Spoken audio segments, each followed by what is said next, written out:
Hi, this is Jen Rubin, editor-in-chief of The Contrarian. And this is Norm Eisen, publisher of The Contrarian, and I won't say litigator in chief, but one of the chief litigators in the shock and awe campaign against Donald Trump's illegality. Norm, what's the latest? Jen, I'm pleased to bring you the breaking news. Late last night, we filed a salvo on behalf of 2 million approximately federal employees who we believe are having their data improperly and illegally pawed over by DOGE, that infamous name. We filed to build on the successes. We're part of the coalition, of course, that blocked Elon Musk from doing that in Treasury. And now we've got a new front we're opening up where we're going to prevent him from reviewing this data about federal employees. We are doing it in litigation in the Southern District of New York with, as usual, wonderful partners. You know, Jen, they say it takes a village. Well, it takes a coalition to defend democracy and rule of law. And incredibly, more than 50 lawsuits. I've worked on a large percentage of them. Incredibly, Donald Trump's flooding the zone has been outmatched by the shock and awe of rule of law. To be clear, we have multiple lawsuits out there brought by unions, brought by governors, brought by individual employees, brought by Attorneys people. general. Exactly. And essentially, what they're all revolve around is that DOGE is an improper body, improperly designated, improperly embedded in government, improperly taking information.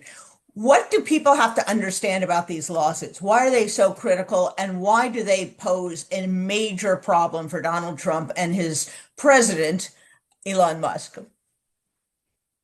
Well, you really hit the nail on the head in pointing out that Elon Musk is actually the most powerful man in government. I watched that press conference. I actually watched it live. Went on the air to give reaction at CNN. Um, and uh, uh, it was a hostile invasion of the Oval Office by Elon Musk. Donald Trump sat there at his desk like a schoolboy. And just to emphasize that it was a giant among children, you also had an actual child, ex Elon Musk child, and the two of them were props for Elon Musk's press conference. And that summarizes the Constitution and laws of the United States. Nobody voted for Elon Musk. He does not have the legal power to do the things he's doing. And that's why court after court has said, Elon Musk, you and your Doge do not have this legal power.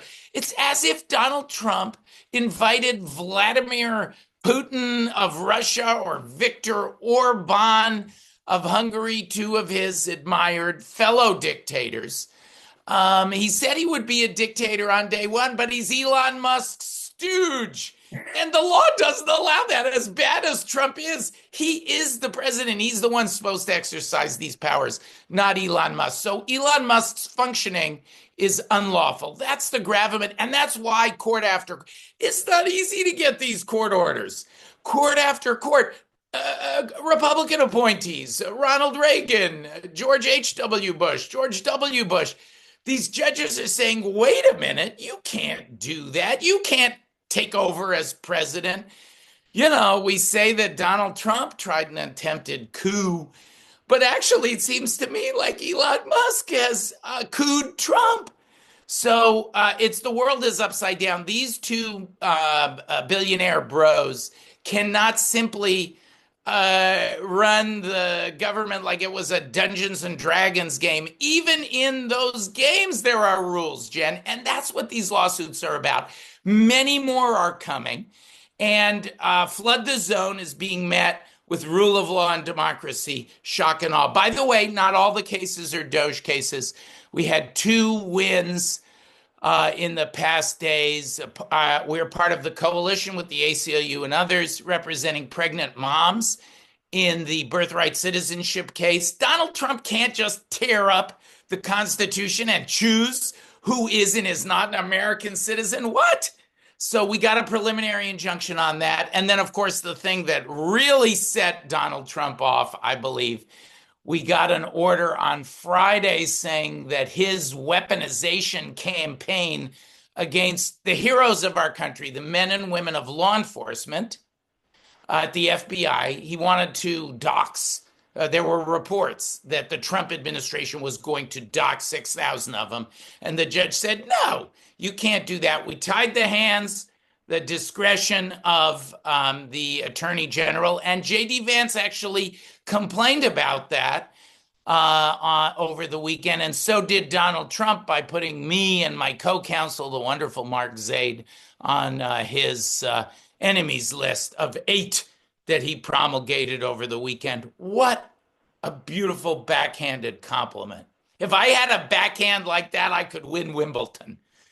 Well, Norm, I think we are showing to our readers, to our fellow Americans, that shock and awe doesn't go just one way, that it comes through the courts, it comes from popular action, and even Congress is waking up. And we're seeing much more activity, press conferences, preparation for a budget standoff, and really, I think an effort by Democrats who really have no power, but nevertheless, they're going to do what they can to stop this train, because what's at stake is nothing less than the Constitution. Norm, thank you for joining us. And we're going to check back, because it seems like if it's a day ending in Y, there's another lawsuit, right? Let's do it every morning, Jen. It's a perfect extra rule of law caffeine to go with your cappuccino or latte or drip coffee. Take care, Norm. See you soon. Thanks, Jen.